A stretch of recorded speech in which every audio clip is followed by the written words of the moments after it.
आजाद सिपाही ने अपना नया ऐप लॉन्च किया है। आप उसे प्ले स्टोर पर जाकर आजाद सिपाही टाइप कर उसे इंस्टॉल कर सकते हैं। नमस्कार, आजाद सिपाही के प्राइम बुलेटिन में आपका स्वागत है। मैं हूं राहुल सिंह। आज की प्राइम की प्रमुख खबर में पारा शिक्षकों का बढ़ा आक्रोश, हल्ला बोल पोल खोल कार्यक्रम के तहत जिलों के भाजपा कार्यालयों का किया घेराव, सरकार के नाम सौंपा मांग पत्र, लातेहार पलामू में हेमंत से मिलकर लगाई गुहार, हेमंत सोरेन की संघर्ष यात्रा शुरू, लातेहार में कहा विकास का खोखला दावा कर रही है सरकार, लालू यादव से मिलने के लिए रिम्स में हंगामा, जबरदस्ती घुसे भोला यादव और विधायक फैयाज, सुरक्षा कर्मी से की नोकझोंक, पूर्व सांसद भुवनेश्वर मेहता को गार्ड ने रोका।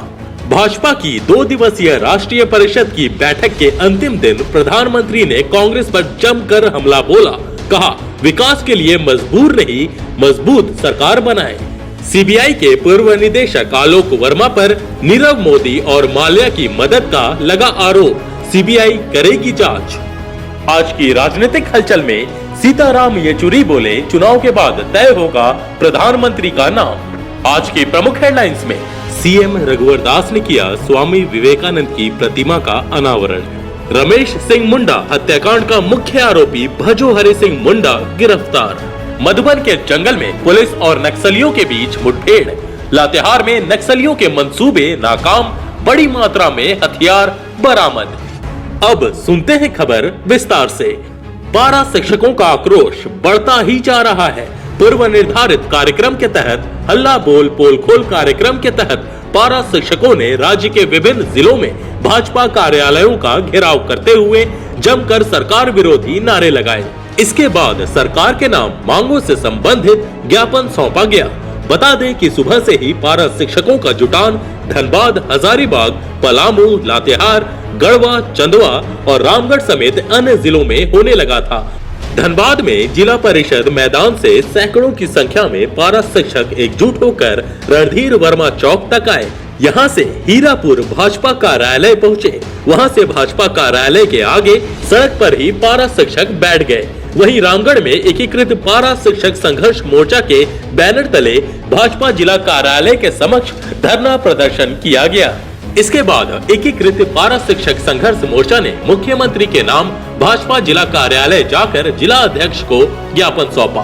पारा शिक्षकों ने सरकार के नाम सौंपे गए ज्ञापन के जरिए अन्य राज्यों की तरह स्थायीकरण और वेतनमान की मांग की। साथ ही शिक्षकों पर जो मामले दर्ज हैं, उसे अविलंब वापस लेने, आंदोलन के दौरान मृत पारा शिक्षकों के परिवार को उचित मुआवजा और सरकारी नौकरी देने की मांग की गई। इधर संघर्ष यात्रा को लेकर शनिवार को नेता प्रतिपक्ष हेमंत सोरेन पलामू में थे। पारा शिक्षकों ने उनसे मिलकर न्याय की गुहार लगाई। लातेहार में पारा शिक्षकों ने हेमंत सोरेन से मिलकर ज्ञापन सौंपा। संघर्ष यात्रा के दौरान पलामू जाने के क्रम में पारा शिक्षकों ने पूर्व मुख्यमंत्री हेमंत सोरेन को अपनी मांगों से अवगत कराया। पारा शिक्षकों ने मांग की कि झामुमो उनकी मांगों को प्रमुखता से सदन में उठाए। हेमंत सोरेन ने पारा शिक्षकों से कहा कि उनकी मांगे जायज हैं, जिसे सरकार को मान लेनी चाहिए। आइए अब नजर डालते हैं आज की दूसरी प्रमुख खबर पर। नेता प्रतिपक्ष हेमंत सोरेन ने कहा कि राज्य सरकार हर मोर्चा पर विफल है। सरकार सिर्फ जनता के विकास का खोखला दावा कर रही है, नौकरी के नाम पर युवाओं को बरगला रही है। सोरेन ने उक्त बातें शनिवार को लातेहार के उदयपुरा में झामुमो की संघर्ष यात्रा के दौरान कही। उन्होंने कहा कि राज्य सरकार शौचालय बना रही है लेकिन पानी नहीं दे रही। सरकार ने डोभा का निर्माण कराया जिससे किसी का भला नहीं हुआ, बल्कि सरकारी लोग मालामाल हुए। दूसरी तरफ डोभा के कारण गांव के बच्चे और पशुधन को काफी नुकसान पहुंचा है। मौके पर नेता प्रतिपक्ष ने मंडल डैम को लेकर भी सरकार पर निशाना साधा। उन्होंने कहा कि अभी हाल में ही देश के प्रधानमंत्री नरेंद्र मोदी ने पलामू के चियांकी से मंडल डैम परियोजना की आधारशिला रखी है, जिससे सिर्फ बिहार राज्य को फायदा पहुंचा है। मंडल डैम का निर्माण सिर्फ बिहार राज्य में सिंचाई के लिए कराया जा रहा है। हेमंत सोरेन ने कहा कि राज्य की जनता का भला भाजपा सरकार से नहीं होने वाला है।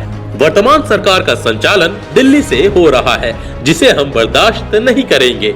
इससे पूर्व लातेहार पहुंचने पर कार्यकर्ताओं ने हेमंत सोरेन का गर्मजोशी से स्वागत किया। सैकड़ों की संख्या में पहुंचे कार्यकर्ताओं ने उन्हें फूल और माला से लाद दिया। वहीं जिला मुख्यालय से बाइक रैली भी झामुमो कार्यकर्ताओं ने निकाली। यहां से कार्यकर्ता के संग हेमंत सोरेन मोटरसाइकिल पर सवार होकर माको मोड़ पहुंचे। यहां आयोजित मिलन समारोह में आलोक कुमार मंटू ने जेएमएम की सदस्यता ग्रहण की। हेमंत सोरेन ने माला पहनाकर उनका स्वागत किया। अब नजर डालते हैं आज की तीसरी प्रमुख खबर पर। शनिवार को रिम्स में लालू यादव से मिलने को लेकर हंगामा हुआ। सुरक्षा कर्मियों के साथ बहस और गर्मा गर्मी तक की नौबत आ गई। शनिवार को लालू प्रसाद से मुलाकात करने बिहार मधुबनी के विधायक डॉक्टर फैयाज अहमद रिम्स पहुंचे। उनके साथ लालू के अटेंडेंट विधायक भोला प्रसाद यादव भी थे। इस दौरान सुरक्षा कर्मियों के साथ अटेंडेंट भोला प्रसाद यादव की फैयाज अहमद को रिम्स के अंदर ले जाने को लेकर नोकझोंक भी हुई। इस दौरान तैनात सुरक्षा कर्मियों ने उन्हें अंदर जाने से रोका तो भोला प्रसाद सुरक्षा कर्मियों से नोकझोंक करके जबरन रिम्स में घुस गए। मौके पर भोला प्रसाद ने कहा कि हमें कानून मत सिखाइए।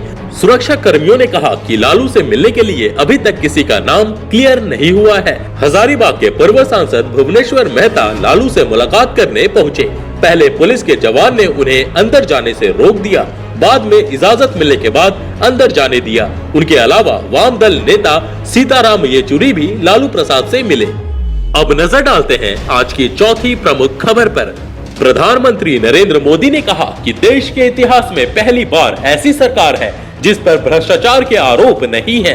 देश विकास के मंत्र के आधार पर आगे बढ़ रहा है। उन्होंने देश के विकास, सुरक्षा, गरीब कल्याण और किसान हित के लिए मजबूत सरकार चुनने की वकालत की है। रामलीला मैदान में शनिवार को भाजपा की राष्ट्रीय परिषद की बैठक के समापन सत्र को संबोधित करते हुए प्रधानमंत्री नरेंद्र मोदी ने कहा कि वह यह नहीं कहते कि सभी लक्ष्य पूरे किए गए हैं, अभी भी बहुत कुछ करना है, लेकिन वह कहना चाहते हैं कि उन्होंने कमियों को दूर करने का ईमानदारी से प्रयास किया है।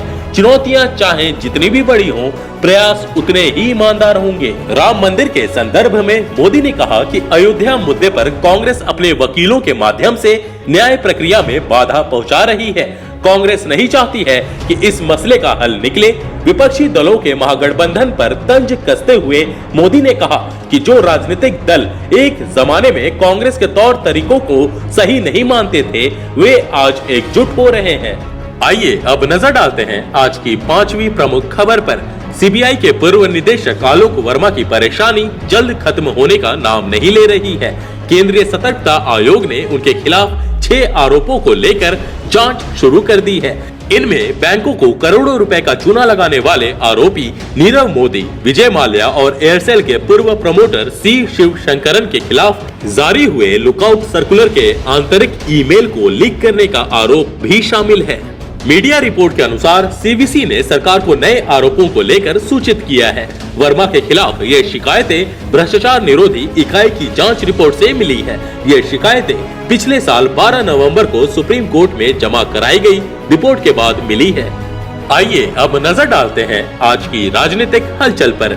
सीताराम येचुरी बोले, चुनाव के बाद तय होगा प्रधानमंत्री का नाम। माकपा महासचिव सीताराम येचुरी ने कहा कि देश में लोकसभा चुनाव के बाद धर्मनिरपेक्ष गठबंधन बनेगा, जो एक वैकल्पिक धर्मनिरपेक्ष सरकार देगा।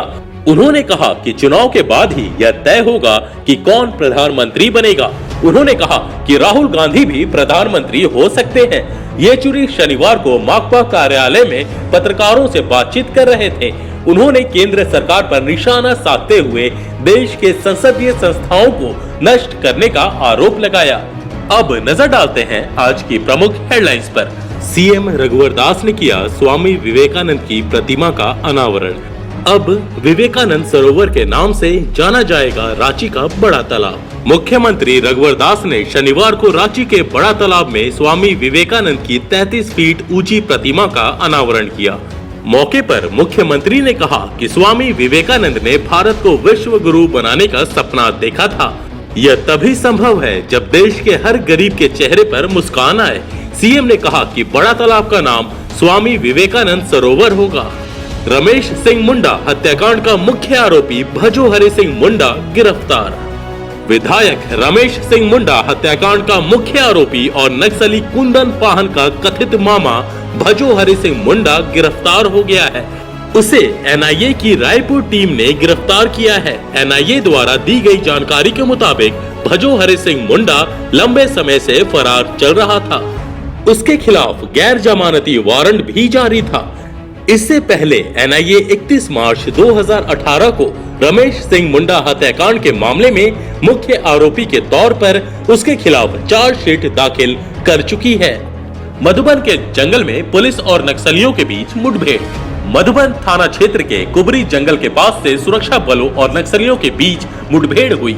कुबरी जंगल में नक्सली दस्ते के होने की सूचना पर पुलिस ने अहले सुबह सर्च ऑपरेशन शुरू किया। जंगल के पास पहुंचते ही नक्सलियों ने पुलिस पर फायरिंग शुरू कर दी, जिसका सुरक्षा बलों ने मुंह तोड़ जवाब दिया। बता दें कि एसपी सुरेंद्र कुमार झा के नेतृत्व में यह सर्च ऑपरेशन चलाया जा रहा है। लातेहार में नक्सलियों के मंसूबे नाकाम, बड़ी मात्रा में हथियार बरामद। लातेहार में सुरक्षा बलों ने नक्सलियों के नापाक मंसूबे को नाकाम कर दिया है। एसपी प्रशांत आनंद को मिली इनपुट पर सीआरपीएफ की 214वीं बटालियन एवं जिला पुलिस की संयुक्त कार्रवाई में भारी मात्रा में विस्फोटक समेत कारतूस का जखीरा बरामद किया गया है। इस अभियान में सुरक्षा बलों ने 30 हैंड ग्रेनेड एवं 400 के करीब कारतूस बरामद किया। यह मामला लातेहार के गारू थाना के पीरी जंगल की है। आज के आजाद सिपाही प्राइम में बस इतना ही। देश विदेश की तमाम बड़ी खबरों के लिए आप पढ़ते रहिए अपना लोकप्रिय दैनिक अखबार आजाद सिपाही। और हाँ, आप हमारे इस YouTube चैनल को सब्सक्राइब करना ना भूलें। जुड़े रहिए आजाद सिपाही के साथ। धन्यवाद।